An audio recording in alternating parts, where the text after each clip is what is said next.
Hello, everybody, and Kipper, what's it called? It's called a motor race. Yes, that's right. We've finally figured out a name after about an hour of sitting down after the podcast last week. We have found the ultimate reference ever. Absolutely. And yes, welcome back. You made it to episode 2. We're sorry again about the first one being a bit long. That was a behemoth of an episode. Yeah. Because it was going to be 2. Yes, it was going to be 2, and then the second one was going to only be about half an hour, and I thought, well, might as well just chuck it in the first one. Yeah, so apologies for that. This one should be a bit shorter, but we should probably get moving on. Well, we'll start with the pre-Australia news before we dive into all that glorious chaos that happened at a ridiculously early hour on a Sunday morning, for being awake at least. First piece of news, Kipper. Cadillac, their entry to Formula 1 for 2026 is 100% confirmed now. I thought it was confirmed before, but then they really confirmed it. Yeah. With a post on Instagram. Yeah, just how you approve everything these days. Yeah. Exactly. I'm quite excited. It should be good. I mean, we've been wanting another team for ages now. Obviously, Andretti have been rejected on a multitude of occasions because the FIA. I know it was Formula 1. It's the other way around, wasn't it? Yeah. For once, it wasn't the FIA's fault, which is annoying and surprising. But yeah, it's nice to have another team, 2 more drivers on the grid, 2 more cars on the grid. So obviously more spots for rookies or washed older drivers. That's quite significant. It is. What's your prediction for lineups? What is it? Colton Herrera, who's the American guy, We've got Colton Herta, he's in contention, I suppose, because they want to be the American team. Exactly. Bottas and Joe are names that are floating around. I mean, Bottas is to be fair, both of them are keeping quite involved with the F1 scene. Obviously, Joe's reserve at Ferrari now, and Bottas reserve at Mercedes. Cadillac will use Ferrari engines in their first few years. There you go. As they're working on a works outfit engine. Joe's manager, I believe he's involved in the Cadillac project. As far as I'm aware of, something like that. His manager or his agent or something like that is involved in the Cadillac project. So I think he's got a little bit of leverage there. Yeah, probably. Bottas, I mean, he's a reliable, dependable guy. I think if they were going to pick an experienced pair of hands to guide the team, I think it would be him. But we'll see. Yeah, it'll be an interesting one. How do you think they will get on as a team? I'm not going to lie. I don't think I'll have an opinion on this till we see Audi come in. Because I think once Audi come in, we'll sort of see how a new team fares in the modern F1 environment. Because, I mean, last team to come in was Haas. And, well... Haas is an interesting little bit here. Trying to establish themselves as the American team, not really doing that well of it. No. Now we've got an actual American team coming in as a works outfit. Yeah. As a Haas fan, I feel like I'm a bit contradicted here. I don't know what to make of it. I mean, obviously it's always great to have another team in, but you are challenged for the American team spot. Yeah.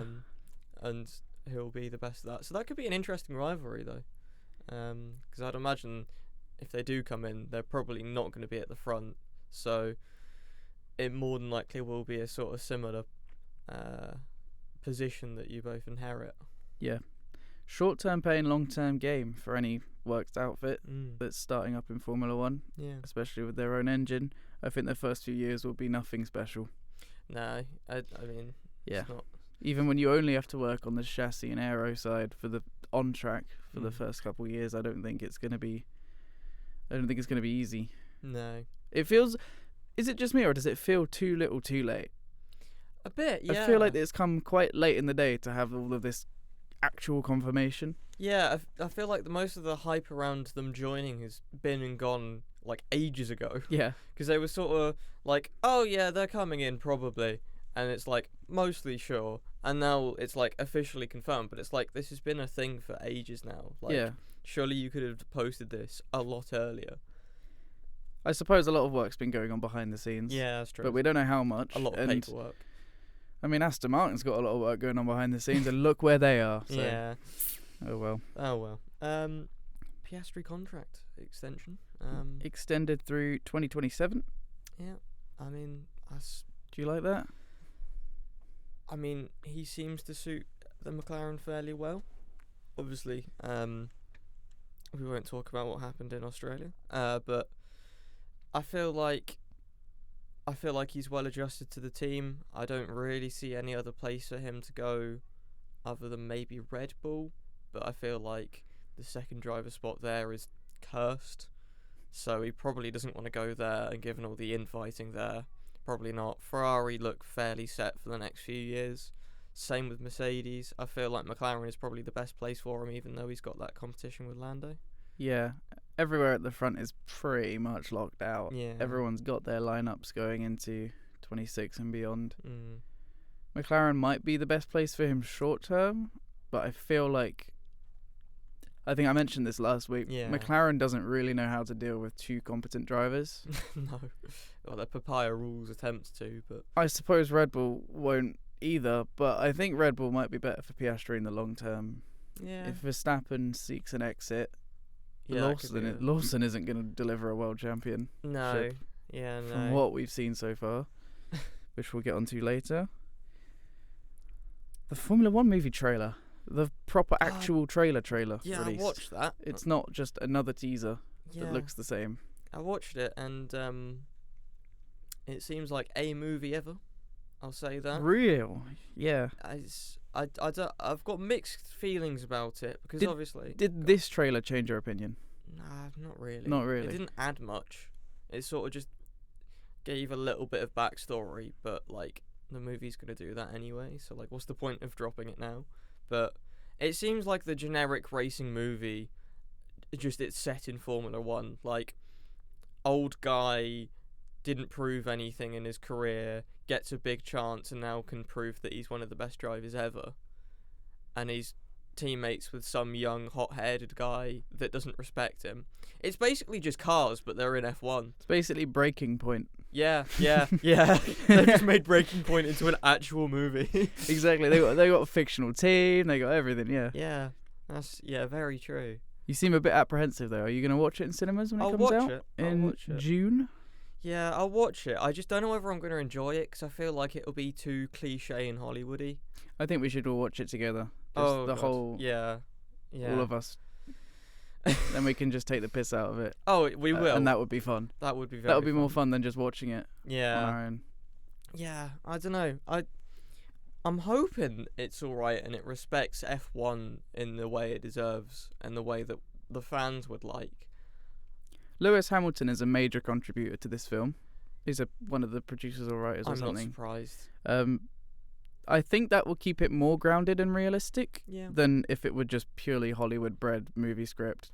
Yeah, but from the trailers, it just looks purely Hollywood-bred script. That's true. I like the visuals. Oh, yeah. I like the visuals. It looks very energetic and immersive. Yeah, as an action movie, I think it'll be out of the park. 'Cause it's got one of the biggest budgets ever, hasn't it? It's got a huge budget. Yeah. I mean, they had the cars on track with F1 cars. Yeah, that's true. They filmed on F1 days. Still don't like that they used rented a F2 garage cars. from the FIA. Yeah. All kinds of... It's just crazy. Yeah. Like the scale of this film. It's going to be a good film.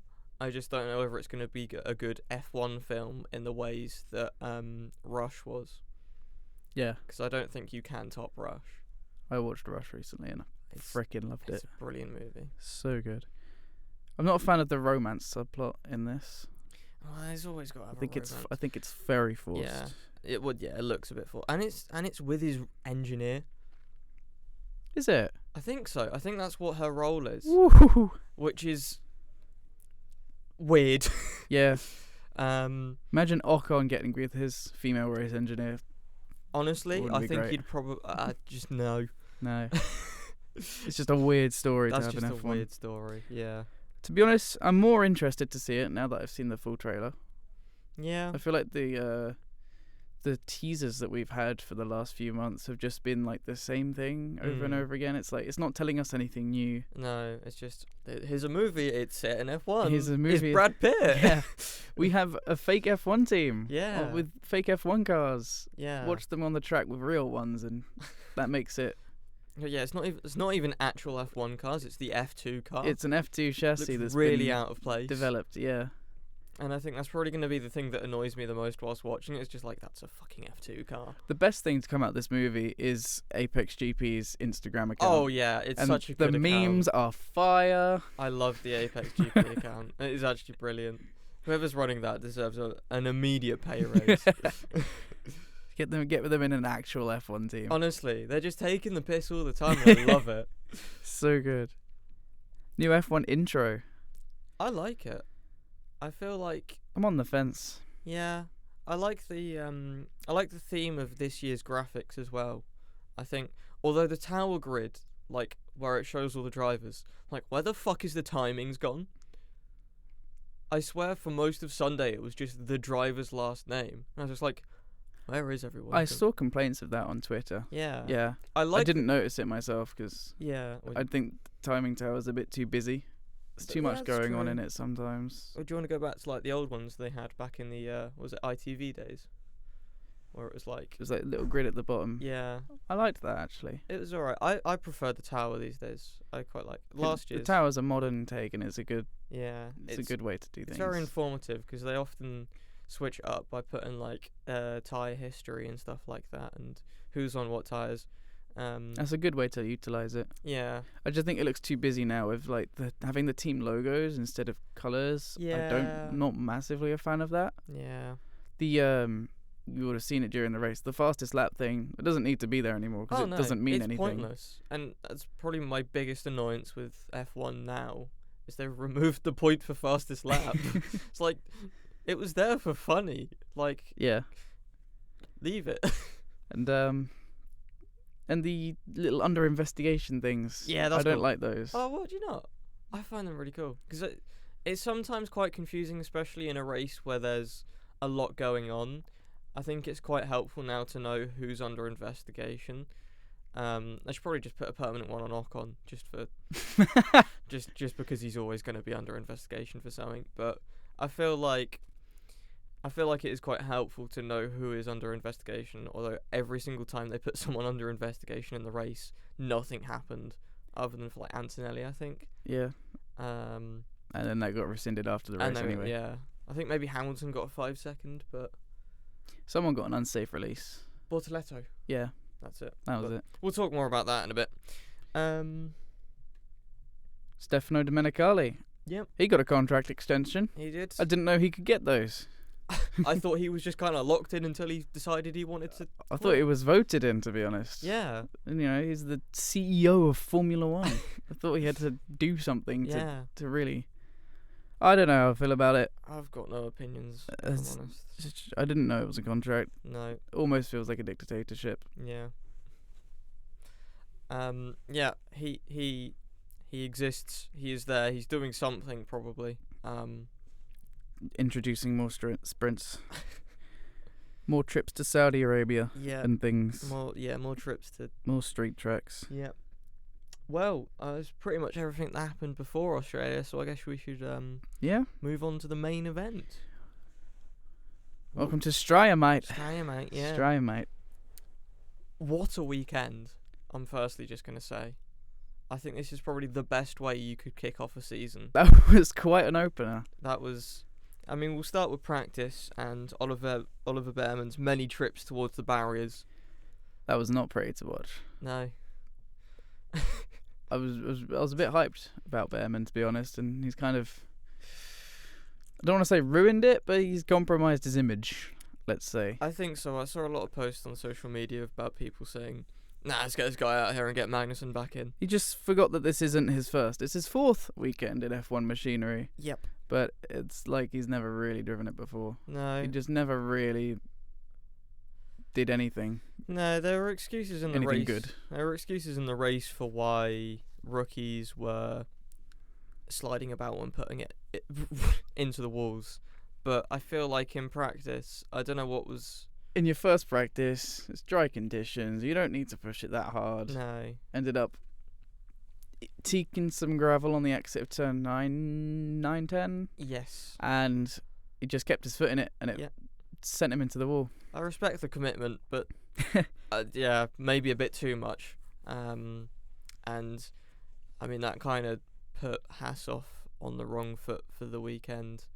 I don't think he got practice 2, and did he? No, they were Because still the car was rebuilding it. minced. And then, practice 3, he also slammed it into the wall again. He had a stinker this weekend. Yeah, and missed quali because of that, and then started from the back of the grid. He started from the pit lane, didn't he? So yeah, not a great start for Behrman. Williams backed up their testing with some decent pace in They practice. did, They were looking all right. They were looking fairly good. And we'll talk about what happened to them in the race. I mean, On to quali? On to quali. Well, that was interesting. I didn't watch it. No, I just neither watched did the I. highlights the next day. Yeah. I mean, not a great start for the rookies, Antonelli and Lawson. Yeah. Not- Antonelli and Lawson got cooked They did. out in Q1 Bortoletto managed to limp the Sauber up a bit. somehow. I don't know how he managed it, but seeing him cross the line ahead of a Red Bull and a Mercedes was just like, holy shit. A rookie in the frickin' steak Sauber. I know. Oh my. Yeah, that was very impressive. He's from got him. 99 pace. Yeah, he does. I think out of all the rookies, other than what Antonelli did in the race, I feel like he looks quite good. I can back Bortoletto. He is a quietly confident driver Yeah. who won the F2 championship, but it almost went under the radar because everyone was talking about Antonelli and Behrman all season long. Oh, get Behrman in F1 machinery. He was 7th in a Ferrari on his debut in Saudi Arabia. Yeah. Oh, this Antonelli kid, he's going to replace Lewis Hamilton. He's the next Max Verstappen. Or Colapinto coming in. And Colapinto. Yeah. Oh, he's the hot shit. Yeah. Oh, he's the next Ayrton Senna. And then binned it And then been a few times. quite a few times. Yeah. But Bortoletto, he didn't have any fuss getting No. into F1. I feel like going to Sauber was probably the best move for him because he gets an F1 seat. And there's no expectations. literally everybody, like we predicted him last. Yeah. That's just So I feel like he's probably done the best move because I mean previously rookies have always been lower down. They haven't been in the top teams and No. they've always sort of been at the back of the grid. You look at like when Lando, Albon and Russell came in. Other than Albon at Red Bull, it was Lando at a McLaren that wasn't great. It was still a midfield. Yeah, and then Russell obviously, God forbid, he was in that 2019 Williams. He was in the 2019 Williams. Which And then the 2020 Williams. yeah, And then the 2021 Williams.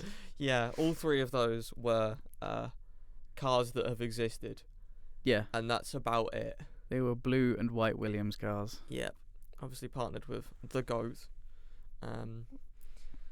Robert Kubica, Yeah. and then the even better He's GOAT. a true legend. Yeah. Yeah, I mean, I guess it was a McLaren whitewashing quali as well. I should Yeah. say papaya wash. I was getting ready to write an article Yeah. about McLaren after qualifying, but I wanted to make sure that they had a race where they won it by 30 seconds each. And then I could say, in 24 months, McLaren went from double DNF in the season opener or something like that, whatever it was in Yeah. Bahrain, to 30-second dominant victory. Well, That didn't happen. I'm glad I didn't write it. Yeah, no, that would have been embarrassing. But yeah, that's quite a journey, pace-wise. Yeah. They look, I mean, obviously I get a few people who are on wet setups. I think both the Ferraris went on a wet setup ahead of Parc Ferme and all that to try and get the edge on others, even though it was immediately voided by Isaac Hajar's trip, Yeah. we'll call it, refusing Parc Ferme and allowing everyone to change their setups. But yeah, McLaren just seemed in complete control. What was it, about 2-3 tenths ahead of Verstappen at the end of it all, Yeah. and in quali I should say, and yeah, just Piastri and Norris looked absolutely in the zone really. I mean, we saw this last year with Red Bull on the first quali where they had the best car and Max just looked fucking unreal. on another level. Yeah. Godly, as usual. And then everybody else caught up. But I think this year it might take a bit longer for teams to catch up to them. Yeah. They do look. I think the only reason Max was a contender on Sunday was the weather. I think pretty much. And even then, he did fall off. He did. Yeah. I mean, do you want to just go to the race? Yeah. Yeah. All right. Fucking hell. What a race. What? No, that's a future classic. That is. I don't know. I don't know if I can say that's a future classic for me. As a Red Bull fan, maybe. As a Red Bull fan, it would have been a future classic if Max won. But for me, it would have been a future classic if Haas won. I think any race that Haas won would be like a classic for you. The greatest of all time. Yeah. But yeah, I will say fair play to Lando. He had a very good drive. He very much controlled that race. I mean, this could have been his Sochi 2021. Oh yeah. Where tricky conditions, he might not have been on the right tyre. He fucks it into a corner and then comes in, but luckily for him, he managed to recover it quite well, and I think fair play to him that he did. Because I'm not gonna lie, when I saw those two McLarens skidding off into the gravel, I was fucking celebrating. I was pissing myself. That was crazy. That was the preliminary Sochi 2021 Canon event right there. Yeah. That just happened, and I went, "What?" Yeah. I saw Norris.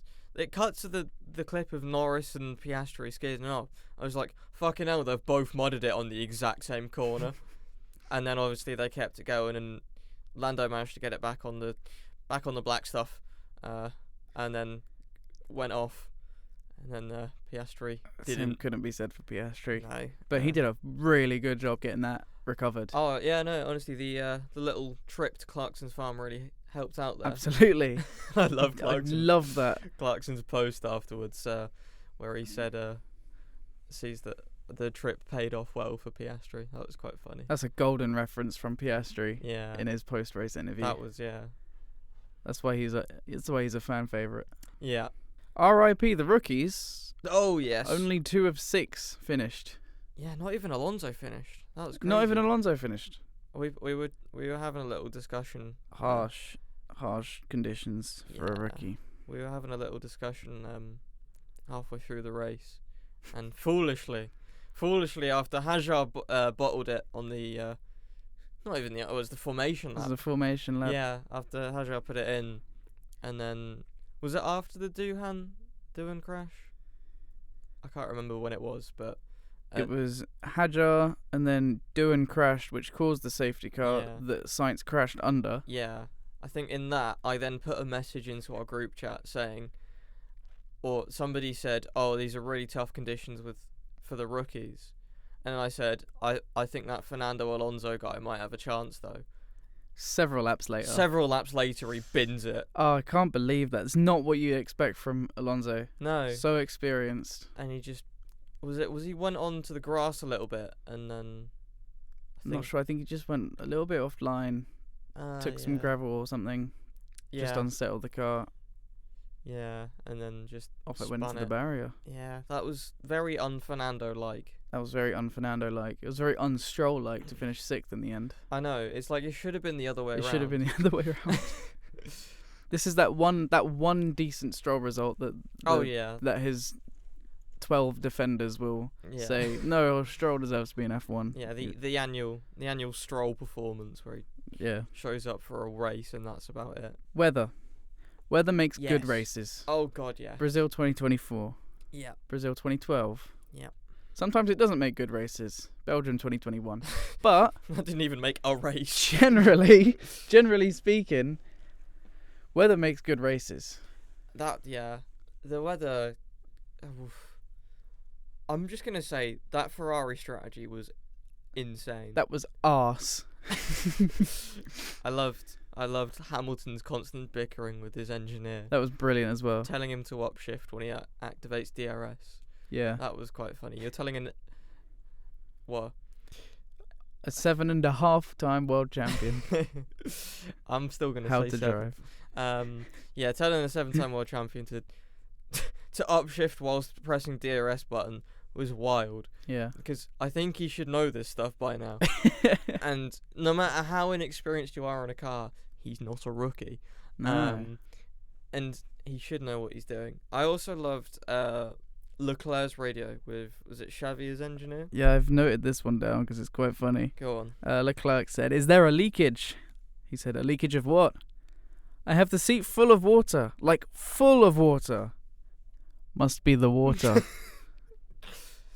Let's add that one to the words of wisdom. That I get there's a language barrier at some points with yeah, but Must be the water. must be the water. I think what he was trying to say was it must be the drink. The drink bottle, yeah. Yeah, but must be the water is It's just so good. So bad that it's good. oh god. There's a leak of water. Thanks, Must be the Captain water. Obvious. We've got Will Buxton on the pit wall. honestly, no shit. Sherlock is standing right next to him. That was really funny when it happened, Yeah. and yeah, oh god, that was brilliant. And yeah, I don't know what was happening down at Ferrari, but I'm gonna say not much. Many things. Yeah, Not great things, not great things. I mean, they stayed out on the but many things. they stayed out on the dries for way too long, Too long. thinking it might dry up eventually, That ruined everything. and that yeah, despite pitting under a safety car, everybody else had already pitted, so it just didn't help them. And now that's the reason they are behind Sauber. That's unreal. Sauber 6, Ferrari 5. That's Crazy. crazy. What is this? I What is don't that's know. 25? I I mean, we were all shitting on Ferrari for the strategy, but over here in the Haas corner, oh yeah, we were hanging ourselves. Inter's on a dry track. What on earth were they doing? They put Inters on the dry track in preparation for the rain. Yeah. But then the rain didn't come immediately, so they put dry tyres back on. Yeah. And Behrman ended up 50 seconds behind after a safety car restart. I don't know.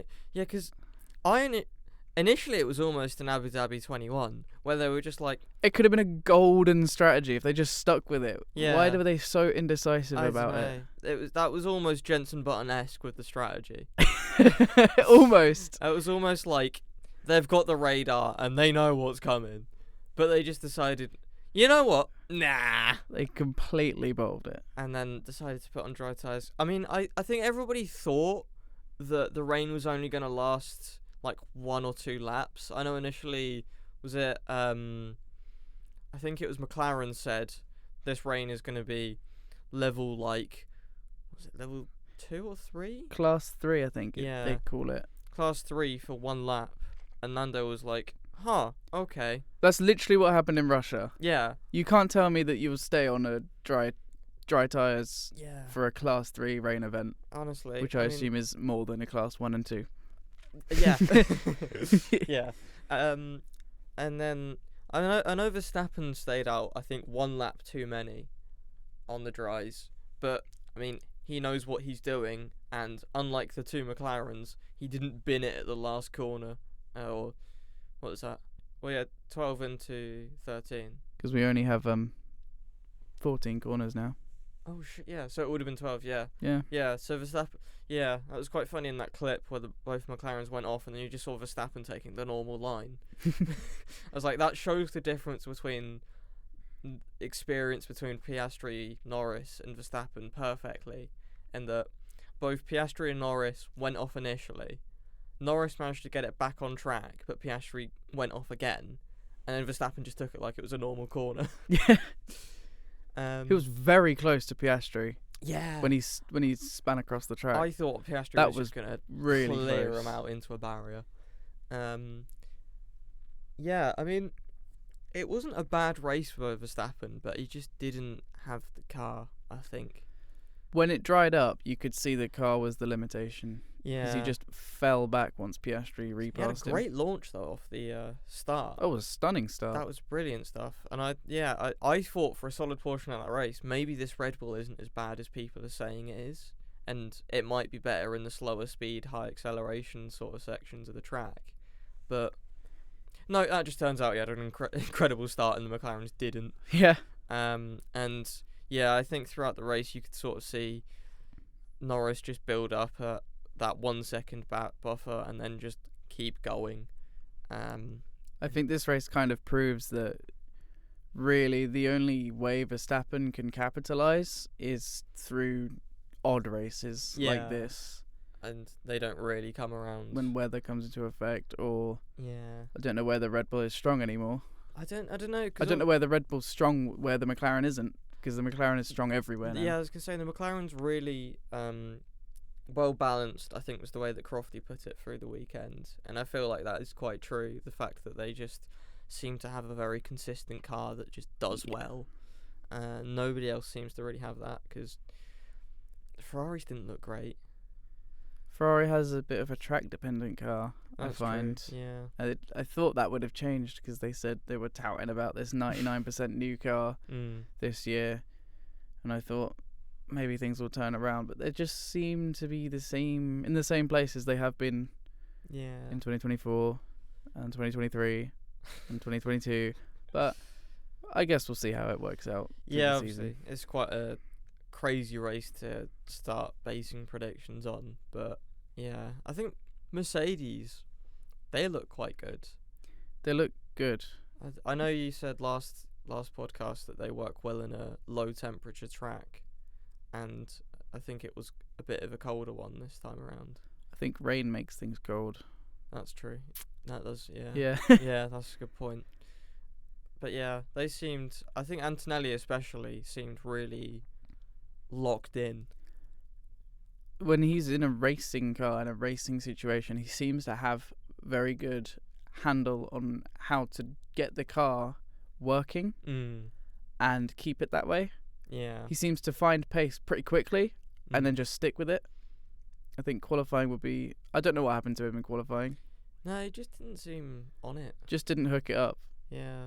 But then in the race, just he was flying. alright. Other than that little 360, which is really freaking good job at catching that, albeit in a weird place. Yeah. You don't see people spin that. He took the grass, which means he would have put a lot of wheel in it to get around to the other side of the track. Exiting turn 3, but other than that, he was looking pretty hot out there. Pretty good, yeah. I mean, I know he was slicing through probably the back markers maybe for a lot of it, but Russell seemed quite in control as well. Although not much was really seen of Russell. I feel like he just sort of got there. That's kind of the race you want, though, I suppose. Yeah. You don't want drama. No. And that, I think, is Russell's motive going into this year. He's now the number one. He wants to keep that number one status. He doesn't want Antonelli coming up, challenging him. He wants to be the number one and show Mercedes why he's number one. I'm just repeating myself here, but yeah, that's the point. There's not a lot going for Russell, yeah, especially with the cars not in a championship-worthy position. No. Best he can do is just get on the podium. That's what he did. I think it'll be a close fight between Russell, Antonelli and Verstappen for that sort of best, other than the McLarens, for this year, except for when, like you said, there's a chaotic race and everybody's flying off into the gravel and everything. Yeah. Speaking of flying off, I've got a few talking points. Isaac Hadjar. Is it too early for F1? I'm not going to lie, I didn't see enough of him to tell. Obviously... Because he didn't start the race. He crashed on the formation lap. I know. But I feel like that's just a standard rookie move. And it was more telling of the conditions than the driver, I think. I feel like it's quite unfair to base an entire opinion on somebody that was thrown into an F1 car. Yes, he's had practice. Yes, he's had testing. But these are completely new conditions in a completely new series for him. And it's quite harsh to say, oh, he shouldn't deserve a seat just because he binned it on the formation. Like, Lance Stroll did that, right? He's still got a seat. Like, yeah, it's his dad's seat. Yeah. But, like, these things happen to experienced drivers regardless of how good they are, I think. And I just feel like maybe it's too early in like your first competitive race, all the nerves going up to it as well, because you can't forget this is his first ever race in F1. A lot of the other rookies have been there and done that. Lawson, Behrman, and is that it? Pretty much. Alonso. Everybody, like other rookies, have experienced what it's like to go into a preparation for a race weekend, but Hadjar just hasn't had that opportunity, and I feel like it's quite harsh for people to be saying he doesn't deserve to be in F1 solely based on the fact that he spun it in a formation lap. That's a very kind-hearted take. Yeah, I just feel like it's way too... Like, you could see how much it meant to him after, and I will say respect to Lewis's dad. I think the F1 world sympathised with him. Yeah. Because that's not... He didn't want to start it like that. No, that's not how you want to kick off your debut race or debut season. But yeah, I just... Respect to Lewis's dad for going up to him afterwards as well. That was... I almost cried. That was a really nice... Yeah. That was such a nice touch. Yeah, and you could see how much it meant to Hadjar that he went off that early, and I think that's fairly justified. You want to prove yourself as a driver, and it's a very competitive scene, and obviously that's not the greatest way to kick things off. But yeah, I just feel like anybody saying that it's too early for Hadjar in F1 just hasn't seen enough of him to make that call yet. What are your thoughts on him? The reason I brought it up was because I do think it might be a little bit too early. He only did last year in F2, and previously, well, he just generally has a history of being, we'll say, an emotionally volatile person. Yeah. I feel like with F1 you need a bit more of a level and experienced head on your shoulders. He reflects a lot of his teammate Yuki Tsunoda's earlier days in the AlphaTauri. Stupid mistakes, and then being very, very upset about them. Yeah. But I don't know. I feel like this is the worst way to start your F1 career. Yeah. Because it will hit your confidence. Oh, yeah. Yeah. Going to next weekend, he probably will not be at 100%. Yeah. However, it was kind of a one-off. Yeah, Australia was a very different kind of condition. Yeah. To what everyone would have usually expected. Yeah. We won't go to Bahrain and it will be wet. No. We won't go to Saudi Arabia and it'll be wet. We'll be going to China next week. It might be wet. I think that I looked at the forecast a couple of days ago and it seemed dry for now. I think as soon as he gets back in the car and it's dry, he'll just click back into it. Yeah. Do you think he'll survive the season? I think he'll survive the season. I don't see another threat, I think, to his seat in like the Red Bull Driver Academy. I feel like he's their best option because he's the one that they chose, as the one that Helmut Marko basically chose to be put in that seat. And outside of another Daniel Ricciardo comeback, if they're even willing to let him come back anymore, I think that ship sailed. Yeah, I don't see someone like Checo Perez coming back just to get in a second team seat effectively. I feel like he's probably fallen out of Red Bull quite a fair bit after that.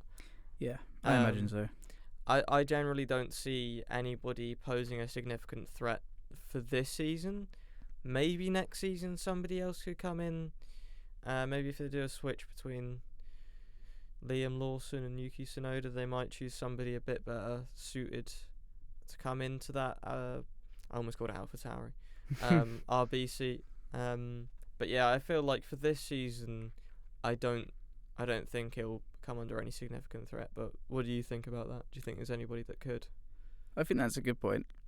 I only wrote my little notes down here. Just one question leading on to the next, and somehow ended up with, will Hadjar even survive the season? Do you know what? I do think he will actually. Yeah. I think, like you said, there's not a real imminent threat No. to that second AlphaTauri seat.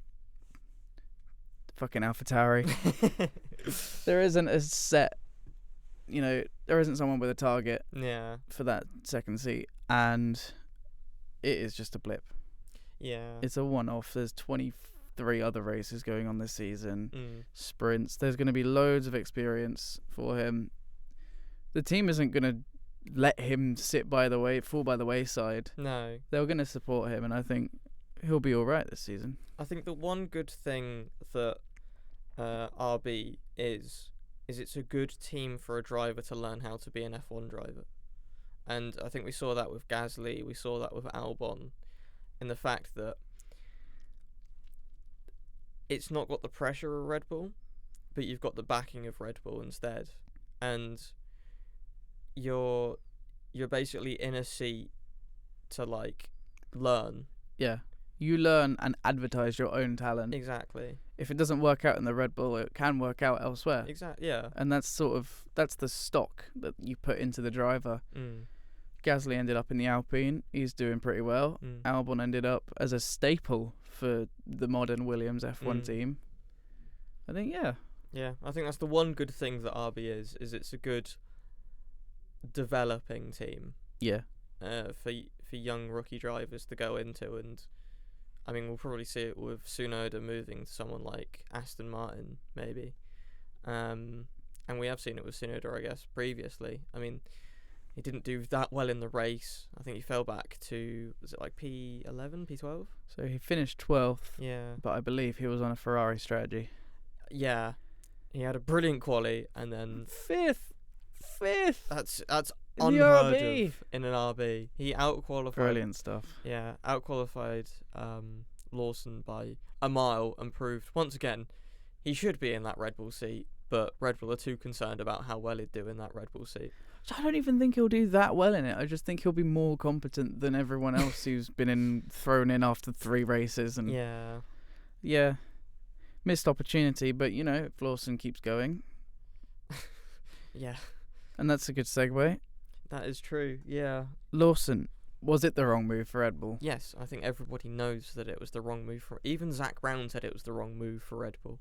Ooh, it is Zach Brown, though. Very true. That's very true. He's a Trump supporter, so we always have to take that away from things. He was eliminated in Q1, while Tsunoda finished qualified 5th, sorry. Yeah. And eventually crashed in the race. I mean, again, I think the crash in the race, that's just a rookie thing. I know he has technically done 11 races before this or whatever, but it's his first proper time in a Red Bull. Similar to Hajar, he'll have a lot of pressure on him, and it's just a slip up, I think. I just think Lawson's in a weird situation. He kind of got that seat without really earning it. Yeah, I think he's got nothing to prove, really. He can just... I'm not saying he can afford to fuck around with it, but he doesn't have to be on Max Verstappen's level. Yeah. As long as he's not Sergio Perez shit out of Q1 every week. Yeah. Never on the podium. Then he's fine, but it's not a great start. No, it's not what you'd want going into that. It just looked like Sergio Perez got back in the car. Yeah, but with an Australian accent, or New Zealand accent, sorry. Yeah, and a bit quirkier of a hairstyle. Yeah, I think he is very aggressive. I think I support what Red Bull say in that Lawson's driving style is more similar to Max than previous teammates. Yeah. But I also think he's the most volatile of all of Verstappen's teammates so far. Yeah. I don't think he's happy to be the number 2 in Red Bull.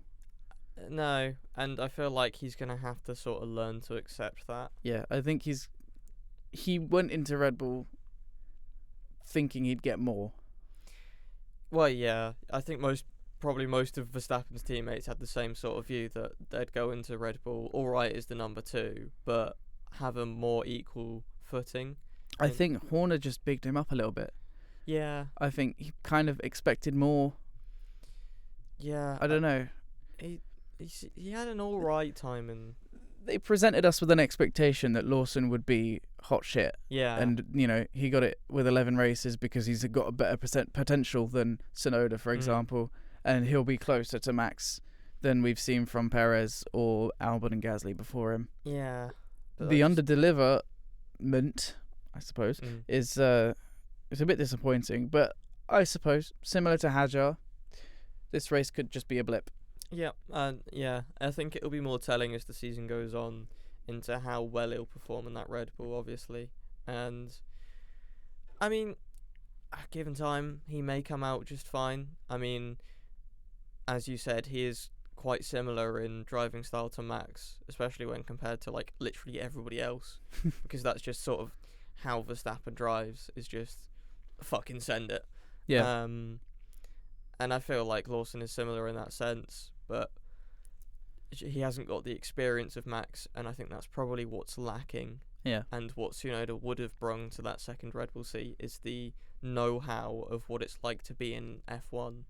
And I won't say consistency yet, because I still don't think Tsunoda's that consistent. He has his good races, he has his bad races. And I feel like in time, if he had been in that Red Bull seat, that probably would have fixed itself. But yeah, I think it's still too early for him to be in that Red Bull seat because he has too much expectation of himself. And obviously, when you're in a second seat at a Red Bull, that expectation just drops to zero and you lose all confidence because Max is getting all the upgrades. Okay, can I pass this one to you? So, Sergio Perez has been, I'm going to say it, poor since around mid-2023. About that. Yeah. Kind of just fell off. Yeah. If Lawson starts the season with a run of races like this, with poor quality performances backed up with frustrated races, do you think Red Bull will be all hush-hush about it to the media and say, no, he's fine, we're keeping him for the season, and keep him for the season? And say, yeah, he just needs time. We'll just work with him. We're all behind him. We'll give him time. Or, because of the nature of how seemingly close it was for the Red Bull seat between him and Tsunoda, do you think they'd be more willing to do a mid-season swap if Lawson's form doesn't improve? I don't know. It's tough because I feel like Red Bull's a very stubborn team in a sense, nowadays at least anyway, because, yeah, alright, Perez had all of last season to prove that he could stay in that second seat and didn't, and that's why he was replaced. But I think there's certainly a lot more of a reluctance now from Horner to accept that he made the wrong decision. In a way, I feel like the team nowadays is very egotistical in the fact that they don't want to accept that they're shite because to them, they don't think they're shite. They don't think they're shite because Verstappen is doing all this in one car. And I feel like whoever goes into that second seat naturally won't do as well as they expect. And yeah, it's a tough one. I feel like they're going to have to at some point accept that they need a competent second driver to do well in the constructors again. And yeah, they had that with Perez for a little bit. And yeah, they've had that in previous years with drivers like Ricciardo and Webber. But I feel like they haven't had this situation long enough to know what to do properly. Because obviously, Red Bull's comparatively quite a young team to a lot of the bigger teams. Yeah. And I feel like they haven't had the experience of having a shite second driver run. Obviously, this has sort of been happening since about 2018. When, it was 2019, I guess, when Ricciardo left. Ricciardo jumped ship. Yeah, and left them with this problem that still remains. Yeah, so that is, a good 7 years, and they still haven't come up with a solution other than, fuck it, we'll just let Max go do what he wants, and that'll win us something at least. Yeah. And that's not a good mindset, to be honest, because things have changed a lot since 2019. yeah, They are champions. They had the fastest car. They have the fastest driver, but they don't have the second driver to back that up. no. And Perez arguably lost in the constructors' title last year.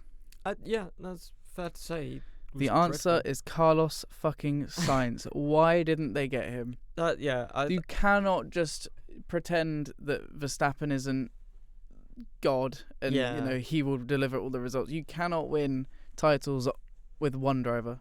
You can only drag a shite car so far up the grid. Exactly. You need a second driver up there for when things go wrong, shit hits the fan, or just to steal points off your rivals. Yeah. McLaren have 2 drivers up there. Ferrari For a have 2 little bit. drivers up there. Mercedes sometimes have 2 drivers up there. It's hard to say with Mercedes whether Antonelli is just going to be this wet weather god or whether he's actually quite quick. Yeah. Yeah, I feel like they definitely missed an opportunity to get Sainz back in the Red Bull program, and get him into that second seat to bring a bit more stability to what seems like a very chaotic Red Bull team behind the scenes. Obviously, the entire stuff last season about Mr. Horner's Cocoa Puffs, Cocoa Puff Gate, I'll call it, and yeah, and Helmut Marko's iron grip on the junior program, and then Adrian Newey's departure, Adrian Newey Jonathan leaving. Wheatley's departure, Yeah, someone else probably um, left as well. I think somebody else left, and then obviously Jos Verstappen and Max Verstappen's influence over the team as well. Yeah, they didn't want Carlos and Max together because they thought they'd be too close. Yeah, But I don't think that's the case. I think Carlos works very well as a number 2 driver that helps, not hinders. Yeah, I don't know. I feel like a little bit towards the tail end of Ferrari, Carlos moved into that first driver spot. Obviously, not officially, but results-wise, I feel like he showed that he could very easily become the better driver at Ferrari. And I feel like a reason why they got Hamilton in was because they wanted to sort of protect Leclerc a little bit. That's an interesting take. Yeah. I think 2024 was definitely Sainz's strongest year. Yeah, yeah. I think he's been strong since the start. Sainz, he's a very consistently good driver. Yeah. And when he's not, it does go to shit. Renault. Like literally Sunday. Yeah. Brazil. Seems, yeah. Yeah. When it goes wrong, it goes badly wrong. But when it goes right, he is so good. Yeah. He's better than Leclerc on his good days. Yeah. On his best days. Yeah. And they're coming more and more often now. Yeah, I think they are. Keep dreaming, I suppose. Yeah. Another year to forget for the constructors, at least, I Yeah. think, for Red Bull. Trucks on a live racetrack. Oh, God. That was awful. That was horrific. Just sat there watching Norris's onboard, Yeah. following a truck on the racing surface I generally in thought, wet conditions. like, I know they grouped up the grid, but, like, the moment I saw the truck picking up Duhan's car, I was just like, how has this not been a red flag? They said they weren't going to do this. There was a bus on the fucking testing track, Yeah. right? And now they've put another heavy lorry with a crane on the back of it onto the track, and it's just like, what the fuck are you doing? So it was Alonso's car that was being picked up, and the crane yeah. was pulled up beside it, which Yeah. that space takes up half the track. Yeah. So you're getting a bit close there. And then there was a second truck that was just driving on the racetrack, Yeah. which is what we saw on board. Which was just, what? There's was no need. No, I generally think they should have, like, as much as people mock the FIA for bringing out a red flag, in some tracks and situations, it's generally needed. It's a safety thing. Yeah, it's not just we're just stopping the race for a little bit. Come on, let's just throw it for the sake of it. I mean, we're not throwing it because, people might get a tyre advantage out of it, as people seem to think that teams like Red Bull have a hand in or a say in when red flags fall. They do it for safety, and I think when you've got, for some reason, multiple units on the racetrack in wet conditions, Australia is a street track. There's concrete walls quite tightly on either side, especially in that section of the track that Alonso crashed. Yeah. It's really not necessary. When the pack's bunched up, you've got ample time. I don't know. To move things around. I think the pack was still fairly bunched up when the incident with the safety car cutting the corner as well. It's just like maybe the FIA should have allowed the rest of the grid to do that while the lorry just parked itself on the edge of the turn. I was generally thinking like, does this lorry know that there are F1 cars behind it going beside it? Yeah. Because I feel like if I was in that lorry, I would just kind of like stop and not continue going. But like it kept going round the corner. I was like, this thing's gonna hit the apex, and there's gonna be a McLaren in the back of it. And it's just like, why is that happened? Obviously, there seems to be some kind of communication issue. Yeah, it's got to be. And I think the FIA, we said this last time, if this happens on a live racing track, like, there is consequences, and they are fatal in occasions. And I feel like we excused the FIA last time in practice because there was probably nobody on the track, and this shit happens in practice. But I think in a racing situation, like, fuck me, you've got to do better than that. Yeah. Have some awareness and keep your comms open. Yes, especially when people's lives are at stake. I mean, yeah, that is a tragedy waiting to happen if they don't fix that stuff. And yeah, it's not very nice to see.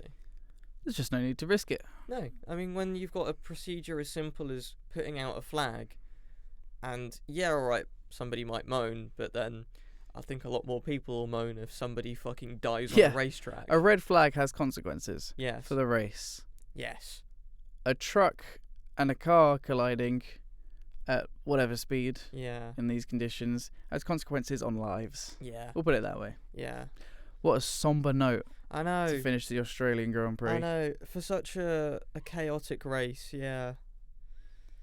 Well, this is your little part 3 section where you get to discuss some other racing events from the week prior. We'll start off with your highlight, I would imagine. My highlight of the week was this incredible idea to do a 24-hour race with the University of Derby's Motorsport Society.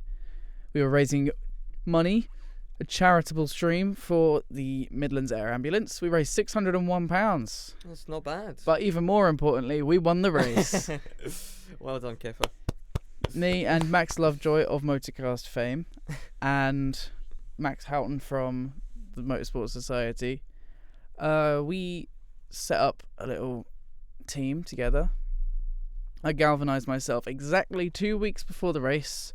I popped over to CEX and bought myself a PlayStation 5 Slim with a disc drive. That's quite a commitment. Gran Turismo 7 and a Logitech G29 wheel. £610 Holy. I sunk into this race. I was always going to take it seriously. £1 more was raised for charity than you spent to win this race. Yeah. Insane. That's crazy. I really put the work in.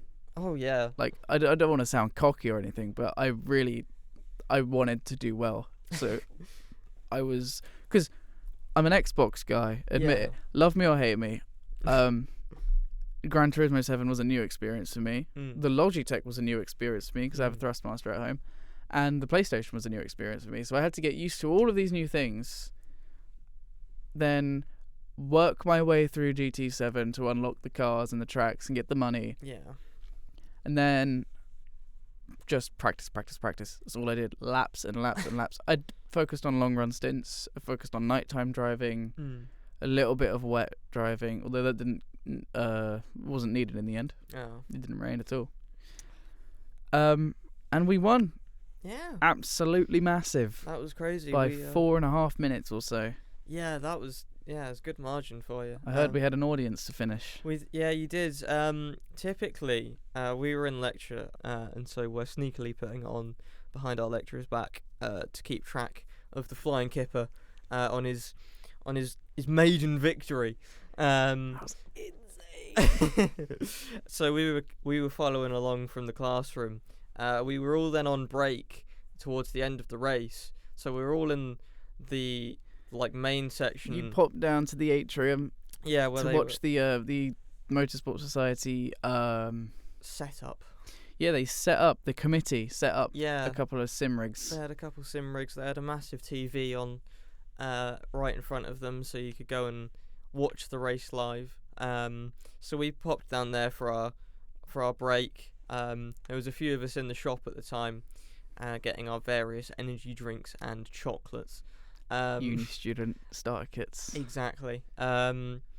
So as it happened, I missed you crossing the line. Oh! I was in the shop. I was getting myself a drink.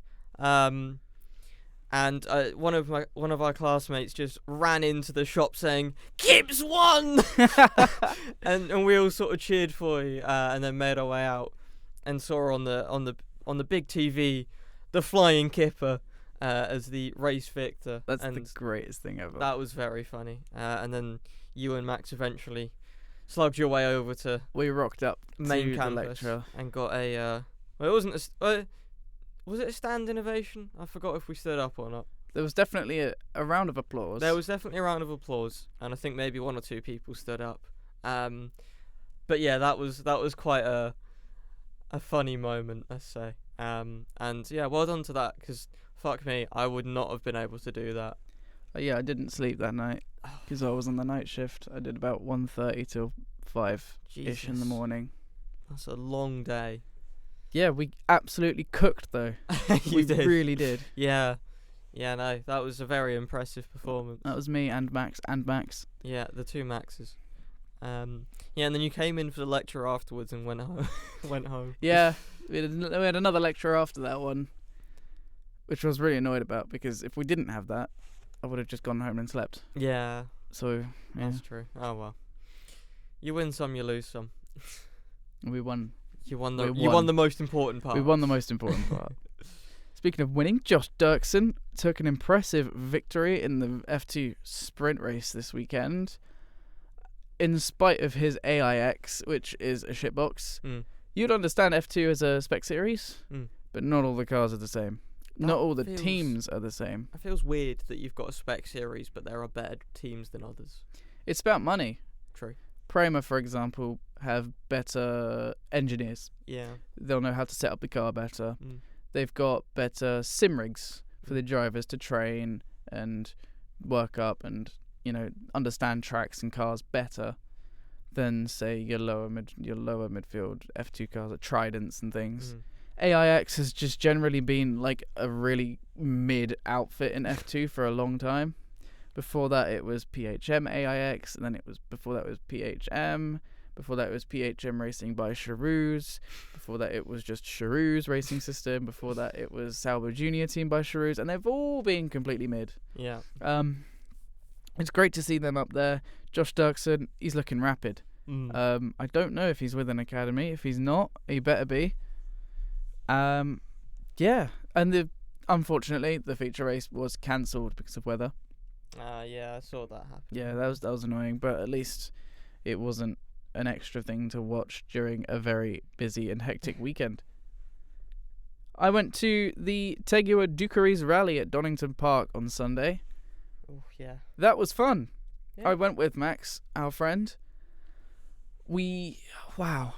It wasn't as busy as it was the last time we went, because you went as well in December. Yeah, that was quite cold and wet. It was cold and wet. It wasn't cold and wet this time, but there was also not as much going on. I didn't think there was as many people. There were certainly not as many teams competing, but it was still a great experience. I remember rocking up and down the paddock, looking at all the cars, looking at the things, and I ordered a breakfast baguette. Yum. We ended up in the F2 F2? What? F2? We ended up in the commentary tower again with our good friend Paul Woodford, and it was quite an interesting experience, because we essentially turned into Ted Kravitz pit lane reporters, sort of relaying information back to Paul on the comms while I went out and got some stories. Yeah. The beautiful Porsche 911 RSR. I think it's not an actual 911 RSR. It's not a kit car either. It's a replica. Ooh. And it just sounds amazing. Mm. Do you remember it? I think so. It was bright green. Yeah. And it had just the most beautiful sound. It was so good. The angriest flat six I've ever heard. And I remember at one point in the stage, it fell apart. They broke a drive shaft off the line, and I saw it trundling around very low speed, and I went, "That's the worst thing ever." Yeah. We got Paul's attention for it. He said, "Oh yeah, this guy's retiring," and then I decided, because as nice as it is being in the commentary tower, I'd rather do something rather than just watch from one place. Yeah. So I decided I'm gonna go down into the pit lane, and I'm gonna go by the scrutineering bays and everything, and I'm gonna ask around. See what's going on. I asked the Porsche driver or the Porsche team what happened to the car.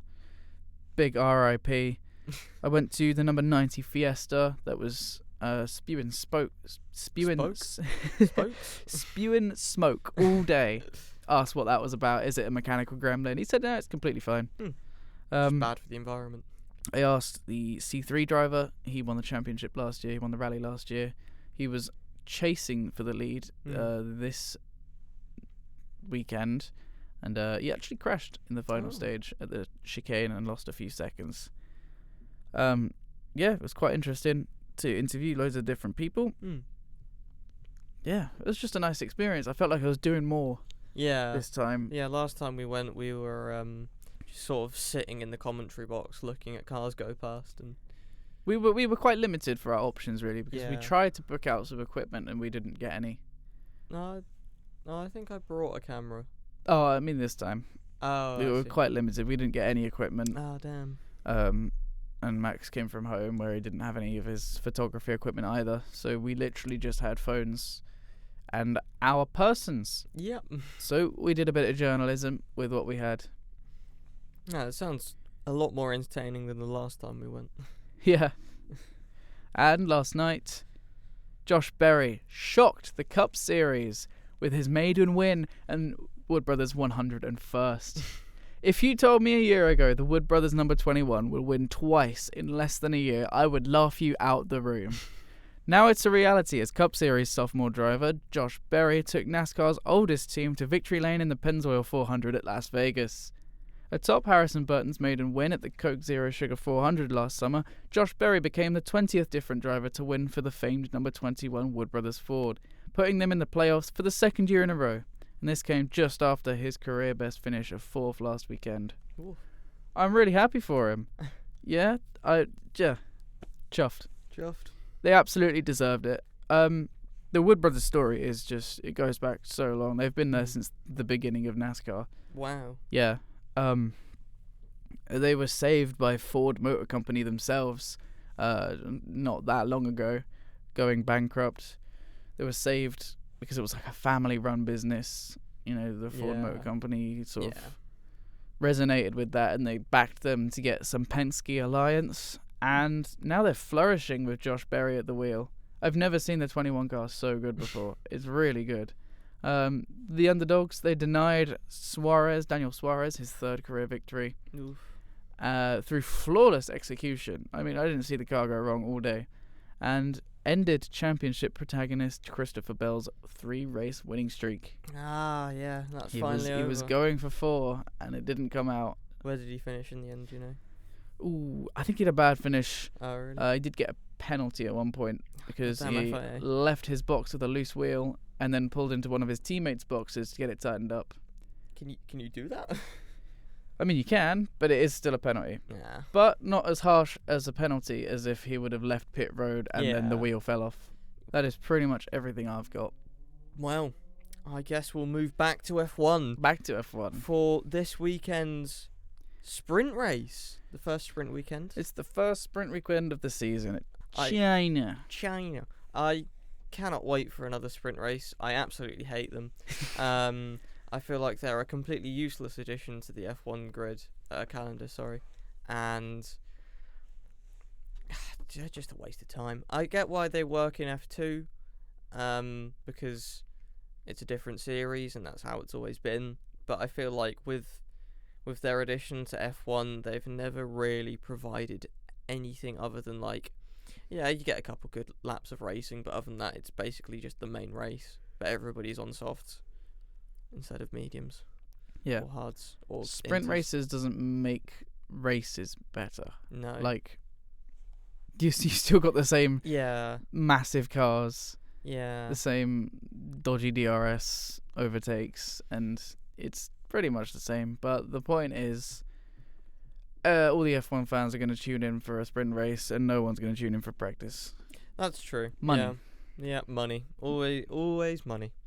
Cash is king. Cash is indeed king. And they don't even have it where it's like a new qualifying format. Like, it's just, you've got 2 qualifyings. Yeah, I don't like that, No. because qualifying takes an hour in itself. Yeah. You know, it's just another long session to watch. I'd like it if they, did like a Q3 as a 1-lap shootout, for example. Yeah. Just make it different. So something else. I mean, I guess it was introduced to be something different, but They made it something too different, yeah. and then it just didn't work. Yeah, and so now it's just another race on the weekend, but you get less points. Right, so after last week's predictions, we have decided to turn this little predictions game into a championship, because we're very competitive.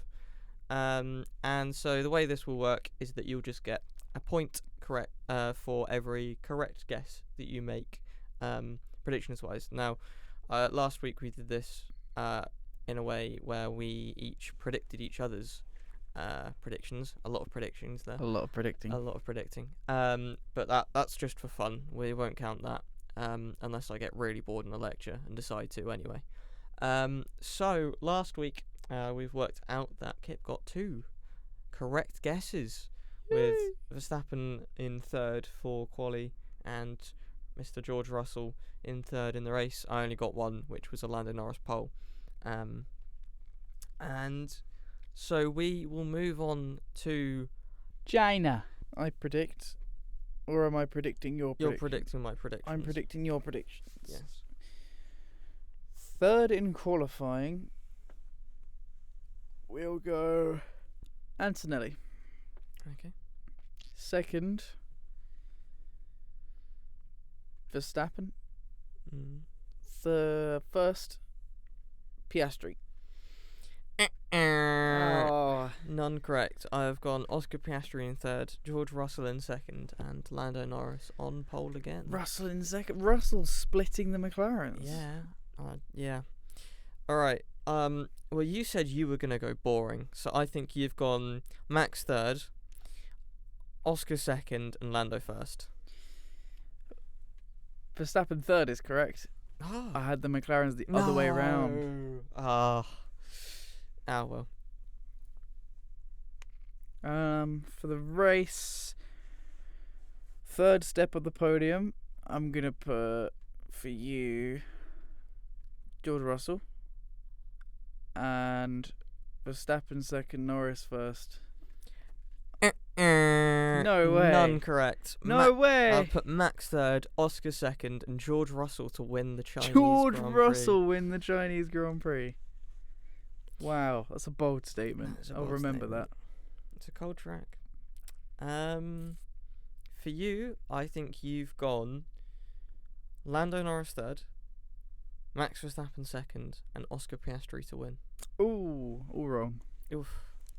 Verstappen 3rd, Piastri 2nd, Norris 1st. Oh, that's boring. It is, That's but really it's boring. probably correct. Oh, okay. Fair enough. Well, on that terrible, boring bombshell, Yeah, I think we'll call F1 it a is day. so boring. It's so boring. Why would Oh, anyone make a podcast about God, F1? yeah. Why would they? It's nothing to talk about. Exactly. But anyway, thank you again so much for listening. Oh God, it's been an hour and 41 minutes. Wow. That's just the recording time, luckily. So hopefully, we spent about half an hour there, pretty much just struggling to figure out how to do the championship and Yeah. everything. So hopefully this will be cut down a little bit less. It's definitely shorter than last one. Yeah. Not by We did much. like 3 hours of recording for the last one. Yeah, that was crazy. But yeah, thank you all so much for listening. I hope you have enjoyed our various waffles during today's rant on F1, and we will hope to see you in the that's a catastrophic failure. Hope to see you in the Chinese Grand Prix. We hope to see you after the Chinese Grand Prix, where hopefully another chaotic weekend has happened, because F1 is not a boring sport and F1 George isn't- Russell yeah. can't win a race. Right you are. Thank you all so much for listening. We hope you have enjoyed, and we'll see you later. Goodbye. Goodbye.